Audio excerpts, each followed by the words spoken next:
¿Qué tal? ¿Cómo estáis? Bienvenidos a un nuevo episodio del Director. Yo soy Arnaud Nogués y aquí se habla de bolsa. A nada, prácticamente a un par de semanas de llegar a 100.000 descargas en el podcast. Muchísimas gracias a todos los que día a día estáis ahí escuchando estos 10, 12, 13 minutitos de bolsa diaria que hacemos.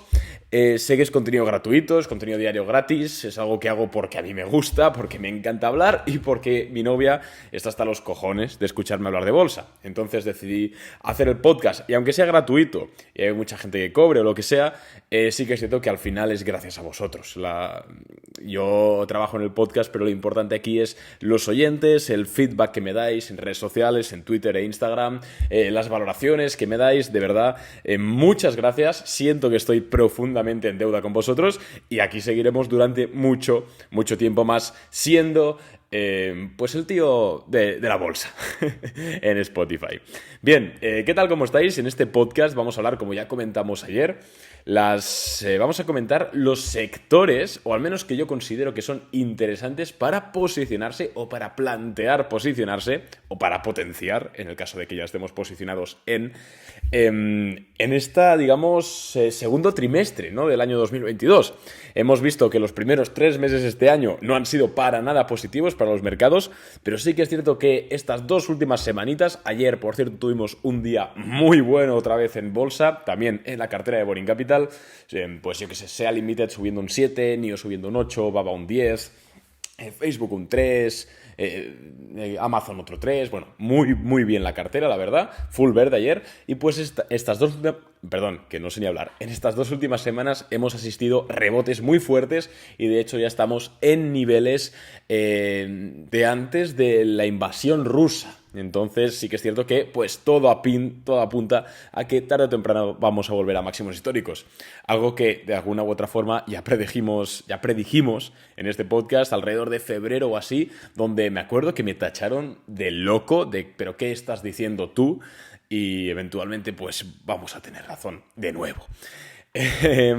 Bueno, sin más dilación, vamos a hablar sobre los sectores interesantes. Y, a ver, sí que es cierto que quizás hace mes y medio, había sectores más claros a la hora de invertir. Pues la energía era un sector muy obvio, las materias primas eran un sector muy obvio, los industriales, agrícolas, etc. Ahora sí que es cierto que no hay algo tan evidente. Pero sí que, como siempre digo, pase lo que pase en la economía, siempre va a haber algún u otro sector que va a estar despuntando. Y en este caso, yo considero que estos sectores son los siguientes. En primer lugar, tenemos la tecnología de la información o telecomunicaciones. Bueno, tecnología. ¿Por qué la tecnología ahora, Arnau? ¿Qué me estás contando con las caídas que hemos vivido en estas acciones? Bueno, pues no sé si lo sabéis, si no lo sabéis os lo comento. Los mercados, cuando salimos de un mercado bajista o estamos comenzando a salir de un mercado bajista, donde hay que posicionarse donde hay que posicionarse es en las acciones que están rompiendo más rápidamente los máximos de 52 semanas o los que más se aproximan a estas roturas de 52 semanas. ¿Esto por qué? Porque si venimos de un mercado bastante bajista y justo nada más recuperarse, las acciones estas suben muchísimo, significa que aquí hay alguien comprando y aquí hay un interés en que esto siga al alza. Entonces, descubriendo estas empresas y haciendo una criba, que ayer mismo estábamos aquí, nos tiramos 2 o 3 horas haciendo screeners ayer en Boring, descubrimos que la mayor parte de estas empresas que están a punto de romper máximos de 52 semanas, quitando obviamente de energía y todo eso, porque hay petróleo, porque eso va aparte, son tecnológicas y más bien de empresas de hardware y empresas de semiconductores. ACLS, Alfa and Omega, TSMC, este tipo de empresas la verdad es que pintan bastante bien para esas roturas, pero no solo de semiconductores, sino también de hardware, empresas que se dedican a fabricar hardware pues para infraestructuras tecnológicas e informáticas, incluyendo aquí las Big Tech, como puede ser por ejemplo Apple. Apple también está, aunque bajo mi punto de vista a nivel de PER, si la quieres comprar para largo plazo, la verdad es que quizás está un pelín alta, un pelín carilla. La verdad es que a corto plazo lo que más pinta tiene es que va a irse a máximos históricos. Los fabricantes de hardware y de semiconductores lo están haciendo muy bien. Y no es tontería, y es que lo que ocurre es que el mundo ha visto que hay mucha dependencia de otros países a la hora de fabricar este tipo de componentes tan importantes para nuestra vida, para nuestra economía. Entonces, ahora mismo, si os fijáis, el otro día, por ejemplo, TSMC va a abrir una fábrica, creo que en Estados Unidos, puede ser. No sé, en un sitio, digamos, donde tenían oficinas, pero no tenían lo duro, no tenían la mano de obra, ¿vale? ¿Esto por qué? Porque se han dado cuenta de, hostia, si estamos deslocalizando demasiado la industria en países, por ejemplo, como China, Taiwán o este tipo de países, en el momento en el cual suceda algo medianamente similar a lo de Ucrania, y pongamos que China invade Taiwán, que ocurrirá eventualmente en el futuro, entonces estas empresas las pasarán putas. Entonces lo que están haciendo es decir, vale, vamos a mover o diversificar geográficamente nuestros centros de operaciones. Esto a los mercados les gusta muchísimo porque reduce el riesgo y por eso, entre, obviamente, otras cosas, están subiendo las cotizaciones. Obviamente también porque son productos súper demandados.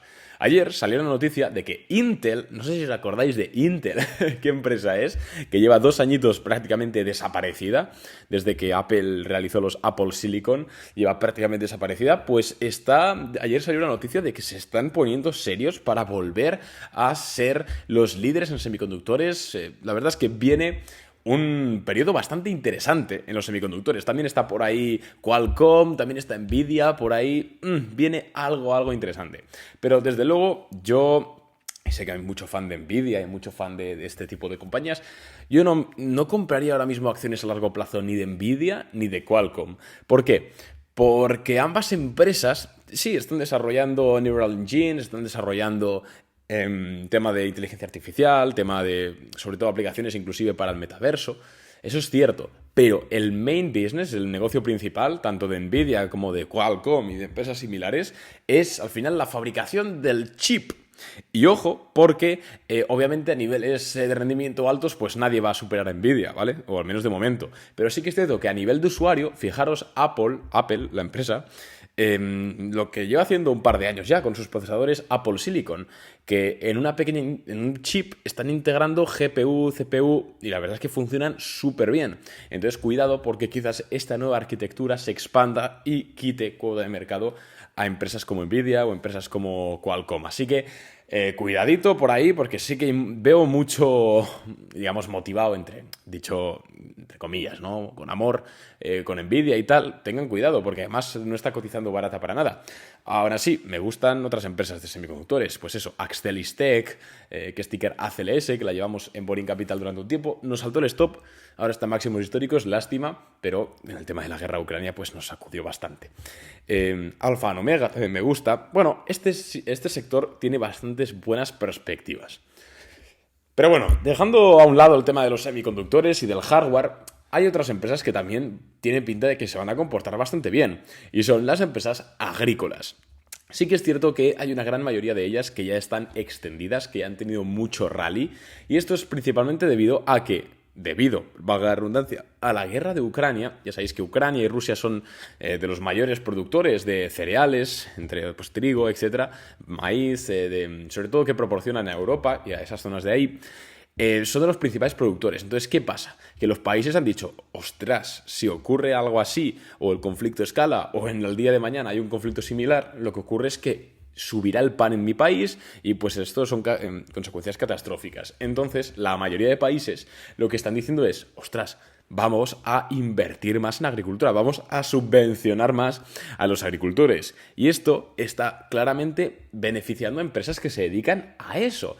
Empresas como CF, por ejemplo, que sí que es verdad que está un poquito extendida, pero si recorta me gustaría incluso para tomar una posición a largo plazo. Empresas incluso de maquinaria agrícola como John Deere. ¿Por qué creéis que Deere & Co está en máximos históricos? Que por cierto es la joya de la corona de Boring Capital. Cierro paréntesis. Pues porque los países se han dado cuenta de que no pueden estar dependiendo tanto de la agricultura externa. Entonces están diciendo, oye, vamos a subvencionar más a los agricultores de nuestro país y estos pues podrán invertir más con nivel de fertilizantes, podrán invertir más en maquinaria agrícola.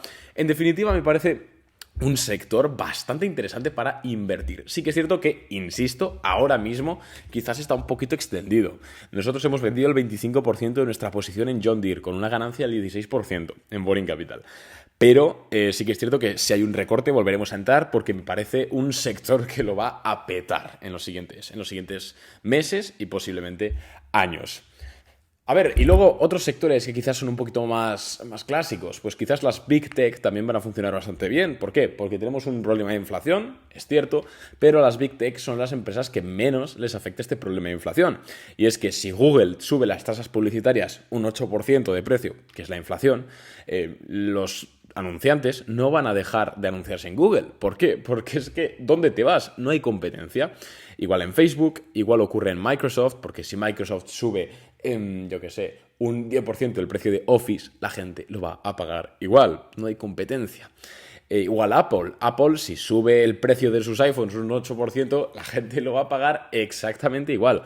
Entonces, las Big Tech siempre han sido un refugio inflacionario a largo plazo y posiblemente lo seguirán siendo. Otros sectores que quizás pueden funcionar bien en los siguientes meses. Bueno, pues quizás las chinas, inclusive las chinas tecnológicas, ahora es verdad que están bastante extendidas, o sea, no me metería ahora mismo en NIO, ni en Baba, ni nada, a no ser que quieras ir a largo plazo. Pero no me metería ahora, creo que puede haber una corrección de un 10% y sería totalmente sano, incluso de un 15%. Y ahí sí que estudiaría meterme, porque el mayor problema de las empresas chinas ha sido que desde 2021 el gobierno ha estado dando por saco con que iban a regular, con que no les gustaba esto, luego deslistaban empresas, luego problemas, y resulta que la semana pasada dijeron que, bueno, esto que hemos estado haciendo hasta ahora, vamos a dejar de hacerlo. Ese era el mayor miedo que teníamos los inversores con las chinas, y si el propio gobierno chino se ha comprometido a respetar, al menos a priori, ya entendemos que es un gobierno dictatorial y todo eso, pero bueno, mejor que lo digan que no. Entonces se está, digamos, erradicando la causa de las caídas, entonces podemos ver incluso rallies, no digo para mañana ni para pasado mañana, pero sí para final de año inclusive. Entonces es un sector para echarle el ojo. También para echarle el ojo puede ser, quizás más a largo plazo, esto sí, empresas growth, high quality growth. Estoy hablando de CrowdStrike, estoy hablando de Shopify, que me gusta mucho últimamente. Estoy hablando de Sea Limited, estoy hablando de estas empresas growth que son grandes, que en definitiva tienen calidad. No son las basuras que había en 2020, que no generaban nada de caja y bueno, en fin. Estas empresas que pues sí que son líderes en su sector y todo lo que quieras, que han tenido unas caídas, unas correcciones mucho más fuertes de lo que se merecían y pues esto ha dado lugar a bastantes oportunidades en el largo plazo. Pongo el ejemplo de Shopify, que últimamente llevamos un par de días mirándola bastante a fondo, incluso para entrar a largo plazo. Shopify no tiene competencia. O sea, no tiene competencia. WooCommerce, para quien sepa de e-commerce, pues a ver, WooCommerce sabrá que no se fagotizan, ¿vale? Entre Shopify y WooCommerce. La verdad es que alguien que sabe usar WooCommerce nunca se metería en Shopify, ¿no? La verdad es que yo creo que es una gran empresa, igual que también lo creo de CrowdStrike. Además, CrowdStrike se dedica a ciberseguridad, por quien no lo sepa. Pues la ciberseguridad está en auge y más va a estarlo en el futuro. Sea Limited, pues también tiene mucha parte de e-commerce, fintech, me parece también un puntazo de empresa a estas valoraciones, sobre todo para largo plazo. Y pues de estas hay varias, que ahora mismo quizás no se me ocurre tanto, porque ya sabes que cuando tienes que decir algo, pues se te suele olvidar, ¿no? La ley de Murphy. Pero en definitiva, las high quality growth sí que pintan bastante bien para poder posicionarse, sobre todo en el caso de que no ocurra nada más en Rusia, no haya ningún cisne negro, que seguramente sea lo que pase, y veamos ya máximos históricos de nuevo. Entonces, lo que se nos presenta es que después de un par de meses bastante fastidiados, tenemos oportunidades que no veíamos desde 2020. Fijaros que estas caídas que hemos tenido en bolsa solo han sido las más fuertes después de las de marzo de 2020. 2 años después, volvemos a estar en una situación muy similar para poder comprar acciones y ganar mucho dinero. Ya dependerá de ti si aprovechas esas oportunidades o no las aprovechas. Desde luego nosotros, desde Boring Capital, vamos a estar al día comprando, vendiendo, haciendo swing a largo plazo, lo que sea, para aprovechar estas revalorizaciones. Entonces, pinta bastante bien. Por cierto, quedan 3 plazas, o 2, no recuerdo. No, quedan 3 porque un cliente todavía no ha confirmado. Plazas con un 30% de descuento de 6 meses en Boring Capital, de servicio. Ya sabéis, servicio donde damos ideas de inversión, soporte, noticias, informes, bueno, la comunidad... Bueno, comunidad no, digamos un servicio completo de bolsa, ¿no? Tenéis más info en boringcapital.net. Así que echadle un ojo, si os interesa, pues tenéis ese 30% de descuento en los 6 meses, que oye, pues es algo que no solemos hacer. Nada más por mi parte. Nos vemos mañana con un nuevo podcast y bueno, pues adiós. Un abrazo. Chao.